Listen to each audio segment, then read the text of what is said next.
Pro-government forces recapture more than half of the Syrian city of Aleppo. After nearly 6 years, could this mark a turning point in the country's bloody civil war? Hello, I'm Nathan King, sitting in for Anna Naidu, and this is The Heat.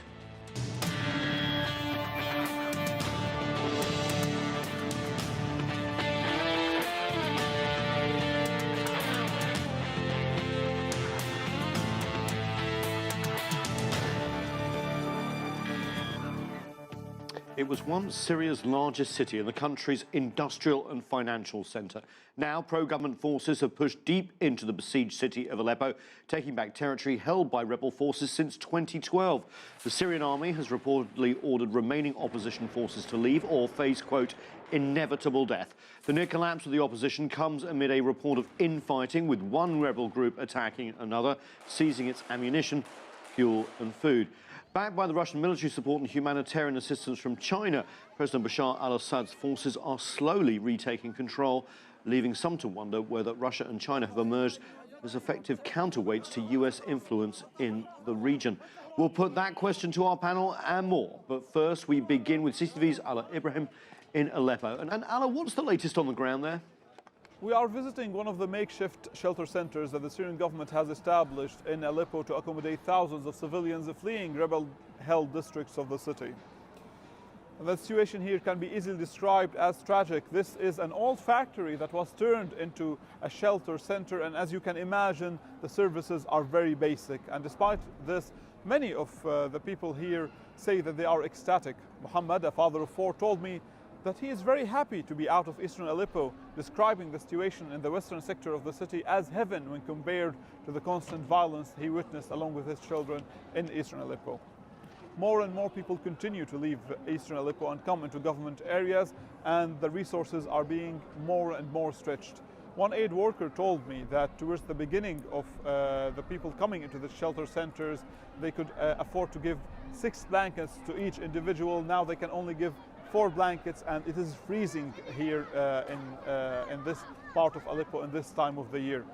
Syrian government officials told us that there are over 30,000 civilians who have already crossed from rebel-held districts of Aleppo into the government-controlled parts of the city in the past 10 days, since the Syrian army started making gains and taking more districts out of the control of the rebels, though these districts have been under the control of the rebels since July 2012, when rebels first moved in on Aleppo and took over half of the city.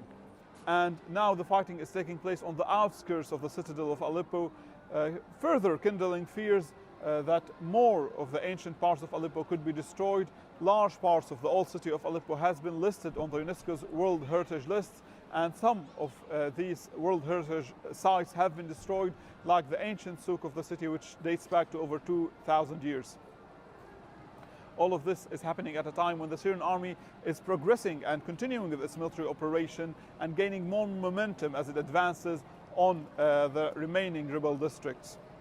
But despite the momentum that the Syrian army is gaining, rebel factions operating in the remaining areas under their control have united all their groups under one group under the name of Aleppo Army. The new faction is expected to gather as many as 7,000 fighters, including fighters from Al-Qaeda's Syrian affiliate known as Jabhat al-Nusra. Rebel commanders have vowed to continue fighting and not to surrender the remaining parts of Aleppo to the hands of government forces. Back to you, Nathan. Thanks, Ala. That's CCTV's Ala Ibrahim reporting from Aleppo. Let's go to our panel now. Alexander Nekrasov is a Russian policy analyst and former advisor to the Kremlin. He joins us from London. And with us here in Washington is Shlomo Boltz. He's the policy and advocacy officer at the Syrian American Council.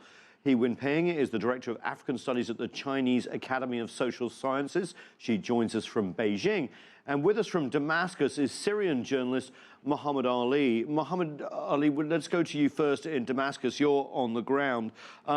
It does look like the Syrian government will take back Aleppo. Would that be the turning point in this war, which has been raging since 2011? the Syrian army is determined to take control of the entire city of Aleppo.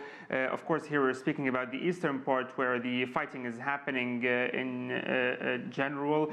The Syrian government is now in control of over 65% of the eastern parts of Aleppo that were under the occupation of terrorist groups, mainly the Al-Nusra Front and other groups like Nuruddin al-Zinki. Since 2012, now 65% are liberated by the Syrian army. There are about less than 20 square kilometers of eastern Aleppo under the control of the armed groups. Now, Foreign Minister Walid al-Muallim in his latest press conference made it clear that the Syrian army and the Syrian government made the decision and are determined to secure the city from foreign-backed militants. And this is what is actually happening. In only 1 week, the Syrian army was able to secure over 30 quarters in eastern Aleppo. And in parallel with the Syrian army's advance over there, the civilians were able to get out of those areas. Civilians who have been used by those terrorists as human shields. They were prevented by those armed groups to leave those areas when the Syrian government called on them to leave and allowed and set several humanitarian corridors for that. They were prevented over 3 times by the terrorists to leave. So definitely the situation is becoming better for the sake of the civilians, at least when we speak about the civilians' interest inside the eastern parts of Aleppo. Shlomo, I want to go to you. The rebels seem to have been fighting amongst themselves a little bit before this offensive. That, a lot of people are saying, has weakened the defences of Aleppo. What's the situation on the ground in terms of the rebel forces in Aleppo, and are they going to be pushed out, do you think? Well, it's certainly true that there has been some infighting among the rebels. However, far more important than that factor, my friend from Syria mentioned foreign fighters, but in fact the main foreign fighters who are involved in the battle for Aleppo is the Harakat al-Nujaba militia. It's run by Sheikh Akram al-Ka'bi, who has openly said Aleppo should be a Shiite city. He says that we're fighting the grandsons of Muawiyah, so he sees it purely in sectarian terms. And thousands of Iraqi Shiite fighters answering to Iran actually left the fight against ISIS in Iraq because they needed to fight the so-called terrorists in Aleppo city. And they're not actually terrorists. Nuruddin Zenki, which he mentioned, actually has fought ISIS on far greater frequency than the Syrian government has. Nuruddin Zenki is right now in the suburbs of Aleppo fighting with Turkey in the Euphrates Shield Coalition against ISIS, and they have made rapid gains. Their situation is deteriorating. That's because of heavy Russian involvement and heavy Iranian involvement, the fierce bombardments of Russia, especially with bunker busters, which they introduced after reinstating the siege in September. They have had an impact. It's possible that the city will fall, but if so, it's not going to improve the situation for civilians. So let's break this down. You're saying on the pro-Assad side, of course, we have Iraqi Shiite fighters, Lebanese, Iranians as well, but also the Russians. Alex Zanonacrosov in London. If Aleppo falls to the Damascus government, this is a big victory for Russia, but also a loss for the United States, correct? Well, to be honest, I don't understand why we are talking about the fall of Aleppo as if that would end the civil war in Syria. That would be obviously a tactical victory for Assad and his supporters, but why would we conclude that that would be sort of the beginning of the end of the conflict in Syria? Don't forget, the reason why eastern Aleppo withstood such fierce attacks was because it was getting arms. It would continue to get supplies and arms from outside. There was no way the rebels would have been able to withstand the attack of the Syrian government forces. So let's keep this in mind. Secondly, I find it quite distasteful that the Western media is now trying to portray and basically cover up the facts that are surfacing daily now. Now that we have the civilians from eastern Aleppo escaping to the government-controlled area, they are sharing their stories of what was really going on in eastern Aleppo and how they were kept hostage by the so-called rebels in there, and how they were used and are still being used as human shields. And yet, we had reports from Western media saying that some of these civilians were actually shot at and killed by the Russian and Syrian forces when they tried to escape. This sort of propaganda has to stop. I want to go to Beijing, but Shlomo, you were shaking your head there, so I'll let you... I just want to say Russia's been doing this for the past month. Sir, your propaganda is the main propaganda that's involved in Syria. For the past month, you've been spreading these rumors that, oh, civilians are trying to flee Aleppo. Russia TV, RT, put out a video saying, oh, these are civilians fleeing Aleppo, and they were holding the flag of a rebel group, and they were chanting, this is Aleppo. So you're spreading outright lies about the situation in Aleppo now. If you're saying people are trying to leave, they're not trying to leave. The only reason they left is because Russian bombing has made it impossible for them to stay. So they're just fleeing anywhere they want to. And even some people, the Syrian guy shaking his head now, I see, but some of the people who fled to regime areas haven't been heard from. Amnesty International is warning of mass disappearances. It's already happened in Masak and Hanano, the first area that the government conquered in Aleppo in this current offensive. 500 young men have gone missing. We don't know where they are. So that's what they're fleeing to. They're not fleeing voluntarily. There's lots of shaking of heads and disagreeing. I think one thing we can agree on is the humanitarian crisis in Syria does continue. I want to go to Beijing and Xi Jinping because China has tried to sort of mediate a little bit here, but has in the UN Security Council backed the Russian position and with it the Assad position. What's China's view of what's going on in Aleppo and the potential turning point here in the civil war? Well, China's stance is quite clear. First, we have been long insisted on political solution to all this issue of Syria crisis. And secondly, given the consideration of the humanitarian crisis in Aleppo, because the fighting has been going on there, no matter what kind of saying given by the both sides, but the fact is people living in that city, they have been suffering. That's the fact. So we have been offering a humanitarian assistance to the Syria people. They have been suffering from this civil crisis for such a long time, 6 years already. So that's the basic policy China has been doing. So to my understanding, I think Aleppo war, of course, that should be a turning point for this 6-year-long Syria war.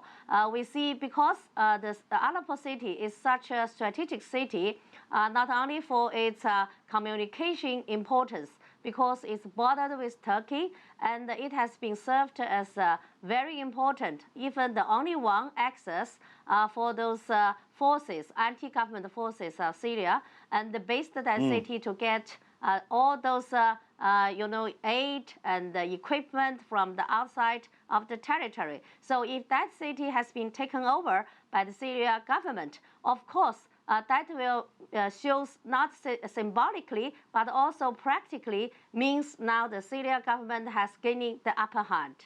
Mohammed Ali, gaining the upper hand, do you think that's come from Russia's involvement since September 2015? Well, definitely Russia's involvement in the war on terrorism assisted the Syrian army and gave it the upper hand against terrorist groups, not only in Aleppo, but also in areas like Hama, Deir el-Zor, and many other areas like Latakia countryside. However, now the main topic is Aleppo for sure. I would just like to comment on what one of your guests said about that the civilians did not want to get out of Aleppo. This is not true. I don't know if your guest was watching TV when those civilians got out of Aleppo. They were saying while they were getting out, those families, those terrorists inside starved us to death. When the humanitarian aid goes in, the terrorists take such aid for themselves or sell it for the civilians with high prices, and they use them as human shields also over there inside. They prevented them from getting out when the Syrian army opened humanitarian corridors over there for the civilians. Also, we have to point out to a very important point, which is that the Syrian army is not alone in Aleppo now. It has other allies. There is Hezbollah Hezbollah, you have Russia fighting also from the air. So definitely after the Syrian army was able to impose a tight siege on the eastern parts of Aleppo, the power is undermined for those terrorists. They have no supply lines from Turkey. They have no supply line for getting in reinforcements, weapons, or arms. Thank you. I just want to bring in Shlomo here. Does it seem now that the US has essentially given up on backing any forces in Syria? It doesn't seem that because of the change of administration that there is any support there for the rebels. I don't think the U.S., even under the current administration, has been backing rebels in a real substantial way for a long time, especially in northern Syria. This was well documented in 2014, where there were very large anti-ISIS groups. Before even Nusra was a major player, Syrian Revolutionaries Front was the main group in Idlib, and Harakat Hazm was very powerful in the Aleppo suburbs, and they reported receiving only a couple dozen bullets a month. You can't fight with that. They reported they had tanks they couldn't even drive because the U.S. wouldn't give them the oil. And of course, you remember the train and equip program where they sent in under 40, 60 fighters or something like that without sufficient weapons and without any air cover whatsoever. So yes, Nusra has some bad tendencies. They like to pick off the more moderate groups when they can, and we're seeing some of that now even. But the basic problem, the reason why you have such a strong presence for extremist groups is the U.S. never really supported the moderate rebels as they should have. And that actually could change with the next administration. It could not, or maybe it will. It's not easy to say. I'm glad you said that, because that's what I want to get to after the break. But we do have to take a break. More of our conversation when we return. Stay with us. You're watching The Heat. Welcome back. We're talking about the ongoing conflict in Syria. And I'd like to pick up with one of our guests, Alexander Nekrasov, former Kremlin advisor, coming today from London. Just before the break, we were talking about the US not supporting the rebel factions. The US has also said, though, that if Russia and Assad win, that they could impose costs on Syria and Russia. And do you feel these are empty threats of an outgoing Obama administration, and really the U.S. position internationally is being weakened by this conflict? Two presidents in Washington, they're saying the completely opposite things. It's for people in the Kremlin and in Moscow to really understand. Pick on that point that the Americans were not supporting rebels in Syria properly. I find this unjustifiable, because these rebels would not have lasted a day. These rebels were equipped enough to hold 275 people. Propaganda, or is it a fairy tale? The point of the Syrian conflict is that a lot of outside countries are meddling in this conflict. I'm not saying that, you know, it's just one-sided conflict. We have so many sides, it's confusing. But the problem is that it's more a war of the media outlets than it's a war, you know, where we know that excuse me, if we are going to debate on such a level, then it's not a debate. That's a propaganda war. We are back to Libya, by the way, which was Libya was played exactly the same way. Things. It's only a propaganda war. There's no facts. That's classic Russian tactics. That's how Putin's in power in Moscow also. That's how you're Ukraine. Excuse me. How do you think Putin came to power? In Libya, you all those already bombings in Chechnya, remember that? Okay. You know, I understand you disagree. I understand, Shlomo, Alex, I understand you both disagree, and it's good, but we're getting slightly off point here. So to calm things down, I'm going to He Wenping in Beijing, who's always a voice of reason. Let's step back a little bit. And what do you think the consequences of the rebels potentially losing in Syria is for the United States, both in the region of the Middle East and, of course, internationally as well? I think now there are several developing trends happening in that region. First of all, we have seen the changes in the White House with this election of Mr. Trump, and according to his statements and his words about the Syria, and also he's going to develop a good relation with Russia, with President Putin. So I think there will be a policy change given by the White House in the coming year. So that will also help the Russian side and also the Syria, the Assad regime. That's for sure. Another thing is the war on the ground. For example, this Aleppo war.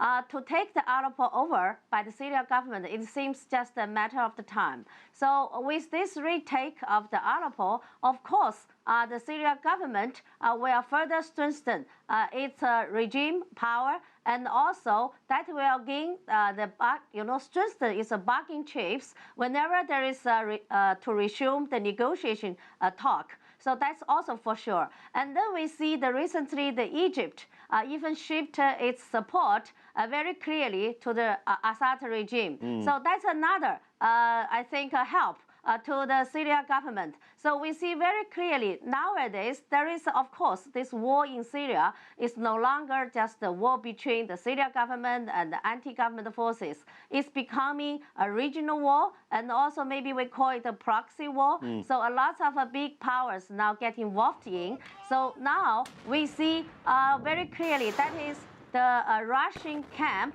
and together with Iran, together now with Egypt, and I think even the Turkish relation with Russia also gets something very interesting. Yes. They are closer and closer, but of course, to top down the Assad regime is still the big differences. Muhammad Ali in Damascus, from where you're standing, does President Bashar al-Assad feel more confident, obviously, of Donald Trump becoming US president? And what would his continued hold on power mean for the region? Well, regarding the Syrian government stance towards Donald Trump's policy, let's say, the Syrian President Bashar al-Assad said it many times in two recent interviews he made with Western media outlets that it depends on the policy that will be implemented after Donald Trump gets into office, not depending on the statements that he makes during his electoral campaign, because according to the Syrian president, what he said is that the Syrian officials don't take the statements of the Americans seriously, because they always do contrary to what they say. And of course, also, if Donald Trump is serious about his policy that fighting ISIL is a priority, not toppling President Assad, and that he will be working with Russia. If Donald Trump is serious about this policy but implementing it, will he be able to implement it? This would also be a very important question according to President Bashar al-Assad, because there are a lot of political currents and parties inside the US that will not allow him, perhaps. Right. So we will still have to wait and see what will happen. Shlomo, I want to bring you in. A Trump administration seemingly more pro-Kremlin, pro-Assad. That's true, but on the flip side, also more anti-Iran. And remember that while it is true that each side is sending support. Saudi Arabia is sending support, they're sending supplies. And meanwhile, Iran is sending support, they're sending senior generals who die in conflict. They're not hiding it. Qasem Soleimani has gone to the very front lines. Akram al-Kabi of Harakat al-Nujaba has been on the front lines in Aleppo. There's never been any sort of a visit like that by a Saudi military official or a Turkish military official. What's the consequences of that with the Trump administration? While he's pro-Putin, he also has a lot of people who understand what the Iranian regime really is, that they're not, pro-peace, that they're not a force for stability in the region, that they're the #1 state sponsor of terror, which is what the State Department has called them, even under this administration. So it's quite possible that given the essential role of Iranian militias, Assad would be dead by now if it weren't for the Iranian militias. It's quite possible that Trump will I take push your back point on about that. Iran intervening at a stage where a lot of people weren't and helping there. Alex, in London, do you see the Trump administration making an agreement with Moscow to bring this war to some sort of end and keep Assad in place in Damascus? Well, unfortunately, we have to wait and see, because there's absolutely no point in discussing what is going to happen until we have two presidents, as I said, and Obama is doing, one thing, Trump is sort of hinting at another thing. We don't yet really know what his team will be about. So it's a wait-and-see situation. And it's quite a confusing situation, by the way. The only thing I think that we hopefully will see change is that China, which is never mentioned in Western reports as being in support of the Russian position, by the way. Have you noticed, everybody, how nobody mentions China when they talk about, voting in the Security Council and so on? I hope that China will start playing a more active role now, because it really needs its voice to be heard now. Because we always seem to think that it's only Russia in the Security Council against all the, civilized world. No, China is on the side of Russia. And I hope China will be more vocal on Syria and generally on the Middle East. A point well taken. Final word, He Wenpeng. Is China going to get more involved in conflicts like this, mediating or otherwise? Well, as I mentioned before, China hasn't involved very much like sending military troops to join the fighting in Syria. That's not the things Chinese government has been doing, and I don't see the possibility for that trend either. But we have yes, diplomatically we support Russia's stance, and we also work together with Russia to push forward those negotiations back on the track. But unfortunately, those negotiation process has been disrupted again and again and again. But I also mentioned China now becoming active in providing humanitarian help to the Syrian people. They suffered from those war. I think because different with Russia's approach, because Russia has been directly involved into the fighting in the Syria, but China, because we have the quite different background and quite different policy in terms of involved with foreign those war in those kind of way, direct way. Okay. And plus the distance you see is quite far away. Yes, I wish we could talk more, but unfortunately we've run out of time. He Wenpeng in Beijing, thank you very much. Alexander Nekrasov, of course, in London. Also Muhammad Ali in Damascus and Shlomo Boltz here. Thank you so much.